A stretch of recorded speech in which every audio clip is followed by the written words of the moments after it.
अगर आप भी लेना चाहते हैं देश दुनिया की तमाम जानकारी तो आज ही सब्सक्राइब करें हमारे चैनल को।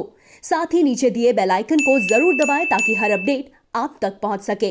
नमस्कार, आप देख रहे हैं प्रभासाक्षी न्यूज नेटवर्क। मेरा नाम अनुराग गुप्ता है और आज हम चर्चा करने वाले हैं प्रधानमंत्री नरेंद्र मोदी के दूसरे कार्यकाल के 1 वर्ष की। आज हम बात करेंगे उन विवादों की जिसकी वजह से प्रधानमंत्री नरेंद्र मोदी की सरकार सुर्खियों में आई। देश में कोरोना संकट के बीच में मोदी सरकार 2.0 का 1 साल पूरा होने वाला है। 30 मई 2019 को प्रधानमंत्री नरेंद्र मोदी के नेतृत्व में बनी एनडीए 2.0 की सरकार अपना 1 साल पूरा करने वाली है। 2019 के लोकसभा चुनाव में भाजपा ने 300 से ज्यादा सीटें जीतकर केंद्र में एक बार फिर से सत्ता हासिल की थी और हम आपको बताएंगे कि पूरे हो रहे 1 साल के बीच में वो कौन कौन से विवाद रहे जिसकी वजह से मोदी सरकार सुर्खियों में आई। पहला विवाद, अनुच्छेद 370। बीते साल अगस्त के माह में केंद्र की मोदी सरकार ने अचानक से अमरनाथ यात्रा को स्थगित कर यात्रियों को वापस जाने के आदेश देते हुए जम्मू कश्मीर में कड़े सुरक्षा प्रबंध किए। इसके बाद 5 अगस्त को एक ऐतिहासिक फैसला करते हुए जम्मू कश्मीर से अनुच्छेद 370 को हटा दिया गया। अनुच्छेद 370 को हटाए जाने के बाद विपक्षी पार्टियों ने मोदी सरकार की जमकर घेरा, लेकिन आवाम की नजरों में गलत संदेशा ना जाए इसके लिए बाद में विपक्षियों ने हटाने के तरीके पर ऐतराज जताया। इस दौरान जम्मू कश्मीर को पूरी तरह से ब्लैकआउट कर दिया गया। इंटरनेट सेवाओं और जम्मू कश्मीर यात्रा पर पूरी तरह से रोक लगा दी गई। एक के बाद एक घाटी के तमाम बड़े नेताओं को नजरबंद कर दिया गया। इस मुद्दे को लेकर संसद में भारी बहस हुई। पूर्व मुख्यमंत्री और जेकेएनसी प्रमुख फारूक अब्दुल्ला के स्वास्थ्य और गिरफ्तारी दोनों का मुद्दा उठा, जिसका गृह मंत्री अमित शाह ने संसद में जवाब भी दिया। गृह मंत्री अमित शाह ने कहा था कि फारूक अब्दुल्ला को नजरबंद नहीं किया गया। उन्होंने आगे कहा कि अगर उनको नहीं आना तो मैं कनपट्टी पर बंदूक रखकर उन्हें बाहर नहीं ला सकता। हालांकि बाद में फारूक अब्दुल्ला मीडिया से मुखातिब हुए और उन्होंने कहा कि मुझे मेरे घर पर नजरबंद करके रखा गया है। मुझे यह देखकर काफी दुख हुआ कि गृह मंत्री इस तरह से झूठ भी बोल सकते हैं। हालांकि 223 दिन की नजरबंदी के बाद फारूक अब्दुल्ला को रिहा कर दिया गया, जबकि प्रदेश की पूर्व मुख्यमंत्री महबूबा मुफ्ती समेत कई नेताओं की नजरबंदी जन सुरक्षा कानून के तहत बढ़ा दी गई। दूसरा विवाद, एनआरसी और शाहीन बाग। एनडीए 2.0 की मोदी सरकार ने संसद से नागरिकता संशोधन कानून को पारित किया। इस विषय पर भाषण देते हुए गृह मंत्री अमित शाह ने संसद में कहा था कि एनआरसी तो आकर ही रहेगा, जिसके बाद विवाद खड़ा हो गया। संसद के खिलाफ लोगों का गुस्सा सड़कों पर दिखाई देने लगा। जगह जगह विरोध प्रदर्शन होने लगे और क्रोनोलॉजी जैसे शब्दों का चलन शुरू हो गया। हालांकि बढ़ते हुए विरोध प्रदर्शन को देखते हुए प्रधानमंत्री नरेंद्र मोदी ने एक चुनावी जनसभा को संबोधित करते हुए साफ कर दिया कि अभी सरकार एनआरसी लाने का कोई विचार नहीं कर रही। पीएम मोदी के इस संबोधन के बाद विरोध प्रदर्शन थम जाना चाहिए था, लेकिन वह थमा नहीं और उसके एक बड़ा रूप अख्तियार कर लिया। शाहीन बाग इलाके में मुस्लिम समुदाय के लोग धरने पर बैठ गए और दिल्ली में जगह जगह प्रदर्शनों ने हिंसक रूप ले लिया। नागरिकता संशोधन कानून को एनआरसी के साथ जनता ने मिला दिया, जबकि दोनों काफी अलग अलग हैं।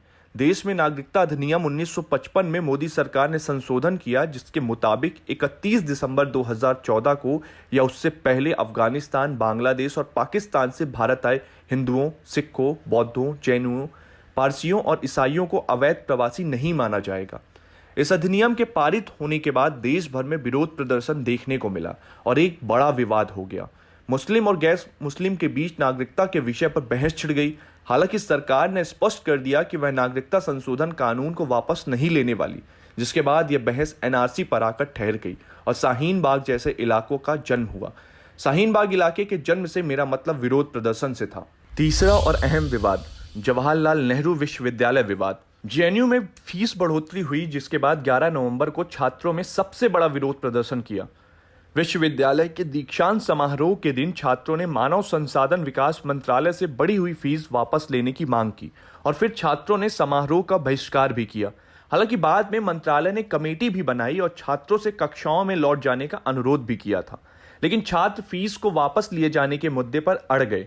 धीरे धीरे जेएनयू छात्रों का दूसरे अन्य विश्वविद्यालय के छात्रों का भी साथ मिल गया और यह बहुत बड़ा आंदोलन बन गया। जेएनयू में विरोध कर रहे छात्रों ने तो परीक्षा का भी बहिष्कार कर दिया, जिसके बाद जेएनयू प्रशासन ने दाखिला प्रक्रिया शुरू की। यह प्रक्रिया जेएनयू के सर्वर रूम से की जा रही थी, छात्रों ने इसका भी पुरजोर विरोध किया। विश्वविद्यालय प्रशासन ने छात्रों पर आरोप लगाया कि इन लोगों ने ऑनलाइन दाखिला रोकने के लिए सर्वर रूम पर कब्जा कर लिया और मास्क पहनकर कुछ छात्रों ने तोड़फोड़ भी की। देखते ही देखते यह विरोध प्रदर्शन कब हिंसा में तब्दील हो गया, इस बात का किसी को भी अंदाजा नहीं रहा। पहले एबीवीपी और वामपंथी छात्र गुटों के बीच छुटमुट झड़पें हुई, फिर बाद में नकाबपोश लोगों ने साबरमती और अन्य हॉस्टल में घुसकर तोड़फोड़ की और पथराव किया, जिसे वामपंथी संगठन के छात्रों ने एबीवीपी की ओर से किया गया सुनियोजित हमला बताया। इस दौरान दिल्ली पुलिस गेट के बाहर तैनात रही, क्योंकि उनके पास विश्वविद्यालय कैंपस में जाने की अनुमति नहीं थी। धीरे धीरे सवाल दिल्ली पुलिस पर खड़े हुए और सरकार पर भी। हालांकि दिल्ली पुलिस ने तहकीकात कर नकाबपोश हमलावरों से पर्दा उठा दिया।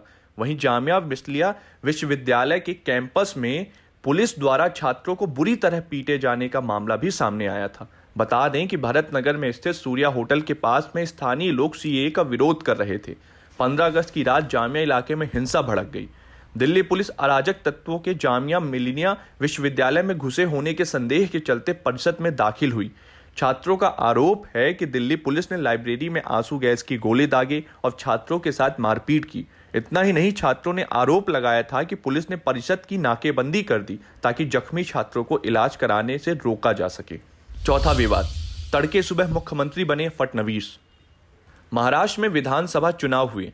चुनाव से पहले भाजपा और शिवसेना का गठबंधन चुनाव नतीजे आने के बाद टूट गया, जिसके बाद शिवसेना एनसीपी प्रमुख शरद पवार के संपर्क में आए और सरकार का गठन किए जाने को लेकर विचार विमर्श शुरू हो गया।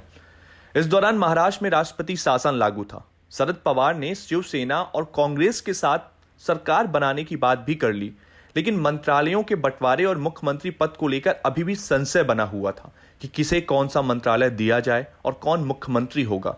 देखते ही देखते शिवसेना प्रमुख उद्धव ठाकरे का नाम मुख्यमंत्री पद के लिए आगे बढ़ाया गया, लेकिन तभी कांग्रेस, शिवसेना और एनसीपी की बैठक से एनसीपी प्रमुख शरद पवार के भतीजे अजीत पवार चले गए। 23 नवंबर की तड़के सुबह एक तस्वीर सामने आई जिसमें महाराष्ट्र की सियासत को झकझोर दिया। यह तस्वीर देवेंद्र फडणवीस के शपथ लेने की थी। देवेंद्र फडणवीस दोबारा सीएम बन गए और अजीत पवार ने डिप्टी सीएम के तौर पर शपथ ली। आनंद फानन में तीनों दलों ने मिलकर प्रेस कॉन्फ्रेंस की और भाजपा पर जबरन सरकार बनाने का आरोप लगाया। इस दौरान अजीत पवार को भी निशाने पर लिया गया। देखते ही देखते मामला सुप्रीम कोर्ट पहुंचा और कोर्ट ने शक्ति परीक्षण कराए जाने का निर्देश भी दिया, लेकिन शक्ति परीक्षण से पहले देवेंद्र फडणवीस ने मुख्यमंत्री पद से इस्तीफा दे दिया। कांग्रेस ने इसे लोकतंत्र की हत्या करार दिया और केंद्र सरकार को निशाने पर लिया कि किस तरह से देवेंद्र फडणवीस को मुख्यमंत्री बनाने के लिए रातों ही रात आदेश जारी कर दिए और सुबह उन्हें शपथ दिला दी गई। बता दें कि महाराष्ट्र विधानसभा की 288 सीटों के लिए 21 अक्टूबर को चुनाव हुआ था। 24 अक्टूबर को नतीजे सामने आए, जिसमें बीजेपी को 105, शिवसेना को 56, एनसीपी को 54 और कांग्रेस को 44 सीटें मिली थी। किसी भी पार्टी द्वारा सरकार बनाने का दावा नहीं पेश किए जाने की वजह से 12 नवंबर को प्रदेश में राष्ट्रपति शासन लगा दिया गया। पांचवा और अहम मुद्दा, दिल्ली हिंसा। दिल्ली के उत्तर पूर्वी इलाकों में नागरिकता संशोधन कानून का समर्थन और विरोध करने वाले गुटों के बीच झड़प शुरू हो गई। ये कब हिंसा में तब्दील हो गई किसी को पता भी नहीं चला और इस हिंसा में करीब 53 लोगों की मौत हो गई। मौजपुर से शुरू हुआ बवाल इतना ज्यादा बढ़ गया था कि दोनों गुटों के बीच ईंट पत्थर चलने लगे। हिंसाग्रस्त इलाकों में आवाजाही रोकनी पड़ी और मोदी सरकार को अपने सबसे काबिल अफसर में से एक एनएसए चीफ अजीत डोभाल को हिंसाग्रस्त इलाकों पर भेजना पड़ा, जिसके बाद मामला थमा और फिर दिल्ली पुलिस ने तहकीकात तेज कर दी। धीरे धीरे गिरफ्तारियां होने लगी और अभी भी दिल्ली पुलिस इसके पीछे चल रही साजिश का पर्दाफाश करने की कोशिश में जुटी है। क्यों और कैसे जला दिल्ली? क्या सोची समझी रणनीति के तहत हुई थी हिंसा? इस तरह के सवालों के साथ दिल्ली पुलिस एसआईटी जांच में जुट गई। जांच के लिए पुलिस ने निवासियों और मीडिया कर्मियों से भी मदद मांगी और कहा कि जिनके पास भी हिंसा से जुड़ी तस्वीरें, वीडियो फुटेज या अन्य सबूत हो वह दिल्ली पुलिस को मुहैया कराएं। राजधानी के उत्तर पूर्वी इलाकों में हुई हिंसा को लेकर विपक्षी दलों ने सरकार की जमकर आलोचना की। इतना ही नहीं, कांग्रेस के पूर्व अध्यक्ष राहुल गांधी के साथ नेताओं का एक प्रतिनिधिमंडल दंगाग्रस्त इलाकों का दौरा करने पहुंचा। उस वक्त राहुल गांधी ने कहा था कि इस हिंसा से भारत माता को कोई फायदा नहीं है। हर समय हर किसी को एक साथ काम करके भारत को आगे ले जाना होगा। हालांकि विपक्ष द्वारा उठाए गए सभी सवालों का जवाब देते हुए गृह मंत्री अमित शाह ने संसद में कहा था कि दिल्ली दंगा को राजनीतिक रंग देने का प्रयास हुआ है। जिन लोगों की जान गई है उनके लिए दिल से दुख व्यक्त करता हूं। गृह मंत्री ने कहा था कि दिल्ली पुलिस के सिर पर पहली जिम्मेदारी हिंसा को रोकनी थी। 24 फरवरी 2020 को 2 बजे के आसपास पहली सूचना प्राप्त हुई थी और अंतिम सूचना 25 फरवरी को रात 11 बजे प्राप्त हुई। दिल्ली पुलिस ने 36 घंटे में दंगे को समाप्त करने का काम किया। अमित शाह ने कहा था कि फेस आइडेंटिफिकेशन सॉफ्टवेयर के माध्यम से 1100 से ज्यादा लोगों की पहचान हो चुकी है। 40 टीमें दंगाइयों को खोजने में लगी है। जिनका दंगों में कोई रोल है, उन्हें प्रधानमंत्री नरेंद्र मोदी की सरकार कभी नहीं बख्शेगी। इस दौरान सरकार ने विपक्ष पर तथ्यों को तोड़ मरोड़ कर पेश करने का भी आरोप लगाया था। आखिरी विवाद, कोरोना महामारी। चीन के वुहान शहर से फैली महामारी के प्रसार को रोकने के लिए केंद्र की मोदी सरकार ने 25 मार्च को देशव्यापी लॉकडाउन की घोषणा की थी और अब लॉकडाउन का चौथा चरण शुरू हो चुका है। देशवासियों को एक तरफ संक्रमण का खतरा खाया जा रहा है तो दूसरी तरफ पेट पर मार पड़ रही है। प्रधानमंत्री नरेंद्र मोदी द्वारा कंपनियों से अपील किए जाने के बावजूद कंपनियों ने कर्मचारियों को निकाल दिया, तो दूसरी तरफ बहुत से ऐसे कर्मचारी हैं जिन्हें तनख्वाह तक नहीं मिली। इस बीच देश ने आजादी के बाद का सबसे बड़ा पलायन भी देखा।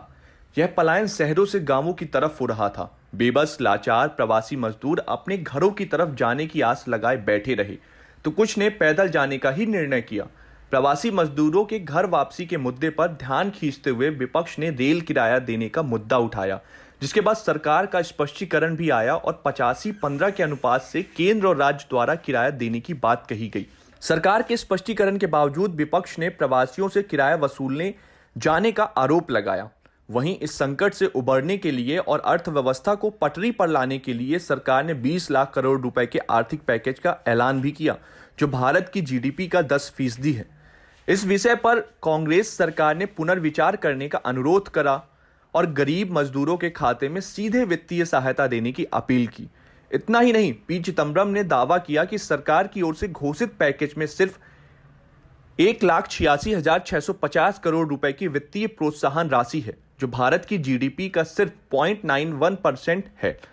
तो यह रहे वो तमाम विवाद जिनका एनडीए 2.0 की सरकार ने सामना किया और कर भी रही है। फिलहाल केंद्र सरकार प्रवासी मजदूरों की घर वापसी की हर मुमकिन कोशिश कर रही।